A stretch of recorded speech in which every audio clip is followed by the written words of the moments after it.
नमस्कार दोस्तों, मैं संजय यादव आप सभी का स्वागत करता हूं यूनिक कॉन्सेप्ट के ऑफिशियल यूट्यूब चैनल पर। आज हम लोग करने वाले एसएससी सीजीएल 2023 टीयर 2 के मिक्सचर एलिगेशन के सारे सवाल करने वाले हैं।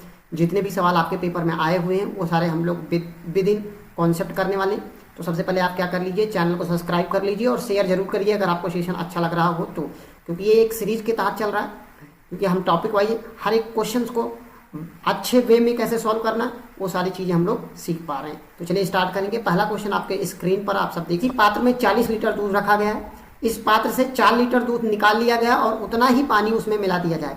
यह प्रक्रिया 2 बार और की गई। टोटल कितनी बार करा जा रहा है? 3 बार करा जा रहा है।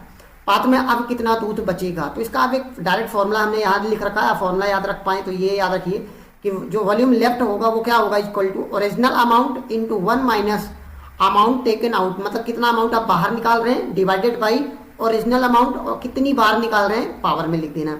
तो जैसे कि आप देख पा रहे हैं कि स्टार्टिंग में आपके पास 40 लीटर का मिक्सचर था। उसमें से आपने पहली बार अमाउंट टोकन किया 1 माइनस 4 लीटर निकाल रहे हैं 40 लीटर में आपका, और ये प्रोसेस कितनी बार हो रहा है? 3 बार। ये आप डायरेक्ट इस फॉर्मूले पर रखकर आप आंसर निकाल सकते हैं। तो आप देखेंगे तो उसको काटेंगे तो ये क्या आ जाएगा, 40 इंटू 10 धम्मा 40, 10 में से 1 गए 9, 9/10 इंटू 9/10 इंटू 9/10 लिखा जाएगा। अब इसको आप सॉल्व करेंगे तो ध्यान से देखिए, एक जीरो से एक जीरो कैंसिल आउट हो गया। 9 का क्यूब होता है 4 इंटू 9 का क्यूब 729 होता है, और डिवाइडेड बाई कितना है 100। आप इसको सॉल्व करेंगे तो कितना आ जाएगा आपका 9 चौक 36 का 6 कैरी वन, और ये वहां से 4 दूनी 8, 8 3 वो 8 3 11 कैरी वन, 7 चौक 28 1 29, ये आपका आ गया। 100 से डिवाइड करना, 2 अंक पे पॉइंट लगा दीजिए। इतना लीटर मिक्सचर आपका लेफ्ट हो जाएगा। मतलब ऑप्शन नंबर सी आपका आंसर हो जाएगा। एक तरीका तो ये है वे नंबर 1 कि आप इस फॉर्मूले का इस्तेमाल करें और डायरेक्ट आप आंसर निकाल लें। दूसरा तरीका क्या है, अब ध्यान से देखिए वे नंबर 2, क्योंकि कॉन्सेप्ट को समझना है। 40 लीटर का दूध रखा है, उसमें से 4 लीटर निकाल लिया गया, तो रिमेनिंग कितना बचेगा? आप कहोगे सर 40 में से 4 निकाला जा रहा है, मतलब 1/10 निकाला जा रहा है। मतलब कि 10 लीटर अगर मिक्सचर है तो उसमें 1 लीटर निकाल लिया गया, तो बचेगा कितना? तो आप कहोगे सर रिमेनिंग बचेगा 9/10। ये डायरेक्ट आपको लिखना आना चाहिए। कितनी बार हुआ? तो आप कहोगे 3 बार हुआ। स्टार्टिंग में मिक्सचर कितने लीटर का था? 40 लीटर का था। बस आप डायरेक्ट सॉल्व कर लीजिए, यही आपका आंसर हो जाएगा। वही फिर से आ जाएगा जब आप इसका सोल्यूशन करेंगे, और 1 अंक बाद डेसिमल आ जाएगा ये। तो आप विदाउट फॉर्मूला भी इसको याद रख सकते हैं। क्लियर हुआ सभी को? चलिए अगला सवाल है, यदि 80 लीटर दूध के बिलियन में 60% दूध है और बिलियन में दूध की मात्रा 80% बनाना है, तो कितना दूध मिलाना पड़ेगा? तो देखिए पहला अप्रोच क्या होना चाहिए इसका करने का, कि 80 लीटर में 60% दूध है, तो 80 लीटर में 60% दूध, तो मिल्क कितना? अब इसके साथ पानी मिलाया जाएगा, पानी कितना होगा? 40% पानी होगा, तो 80 का 40% किसके बराबर हो जाएगा? अब दूध कितना बचेगा, पानी कितना बचेगा? आप कहोगे पानी बचेगा 80, अब दूध हो गया तो पानी कितना होगा? 20%।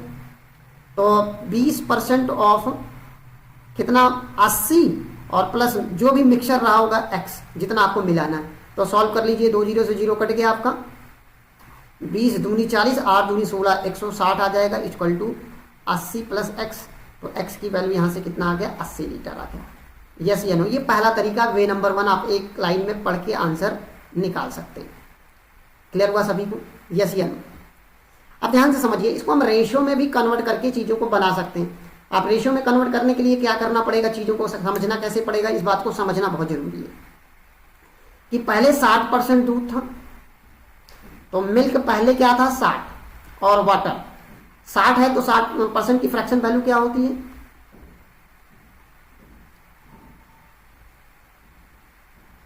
3/5। मतलब अगर टोटल क्वांटिटी 5 थी, तो जिसमें से 3 मिल्क था और 2 क्या है? वाटर था। अब क्या मिल्क और वाटर को 80% बनाया, मिल्क को 80% का फ्रैक्शन वैल्यू क्या होती है? मतलब क्या हुआ, टोटल अगर 5 लीटर का क्वांटिटी है, तो अब मिल्क 4 हो जा रहा है और वाटर 1 हो जा रहा है। अच्छा एक चीज बताइए, चेंज क्या हो रहा है? मिल्क को चेंज कर रहा है वो। इसका मतलब दोनों प्रक्रिया में वाटर जो होगा वो सेम होगा, सिमिलर होगा। यहाँ सेम नहीं है, तो अब हम इसे क्या करेंगे? सेम बनाएंगे। सेम बनाने के लिए क्या करें, 2 से इधर मल्टीप्लाई, 2 से इधर मल्टीप्लाई कर दो, तो ये कितना आ जाएगा, 8 आ जाएगा, ये 2 आ जाएगा। अब देखो कितना मिलाया जा रहा है, तो आप कहोगे सर 5 लीटर मिलाया जा रहा है। अब बताओ टोटल 5 की क्वांटिटी कितना दिया, 80 लीटर दिया है, तो इस 5 की क्वांटिटी कितना हो जाएगा, 80 लीटर हो जाएगा। तो एक तरीका ये भी है आपको करने का। ये कुछ बेस्ट अप्रोच हैं जो आप कर सकते हैं अच्छे तरीके से चीज़ों को। क्लियर हुआ सभी को, बताइए हाँ या ना, मज़ा आ रहा है कि नहीं आ रहा है, बताइए सभी को क्लियर हो रहा है। तो ये अच्छे कॉन्सेप्ट्स हैं जिनको आप बहुत आसानी से अप्लाई करके आंसर निकाल सकते हो। चलिए अगला सवाल, 60 रुपये प्रति केजी लागत वाले कितने केजी चावल को 42 रुपये केजी लागत में 24 केजी चावल के साथ मिलाया जाना चाहिए ताकि मिश्रण 56 रुपये पर केजी बेचने पर 12% का लाभ। अच्छा बताओ 56 पे बेचने पर 12% का लाभ, मतलब ये 112% की वैल्यू हमें 100 की निकाल लो, क्योंकि जब भी एलिगेशन लगता है सेम क्वांटिटी पे लगता है, सीपी पे लगता है, तो ये आप देखेंगे कितना आ जाएगा, 50 रुपये आ जाएगा। अब ध्यान से देखिए, पहले वो चावल 60 केजी रुपये में खरीदता था और कितना केजी खरीद रहा है पता नहीं, ये x केजी मान लेते खरीद रहा है। फिर उसने क्या किया, 42 रुपये पर केजी खरीदा, कितने केजी खरीदा, 24 केजी खरीदा।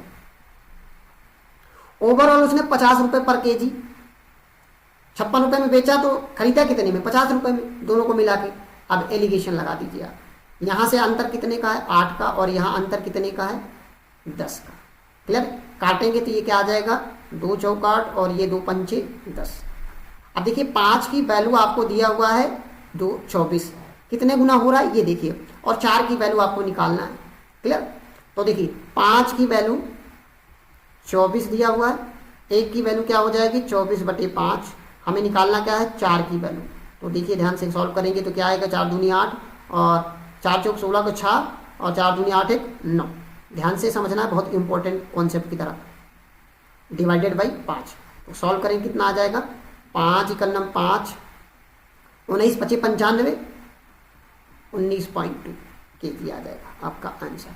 ऑप्शन नंबर सी, ये इसका बेस्ट अप्रोच है।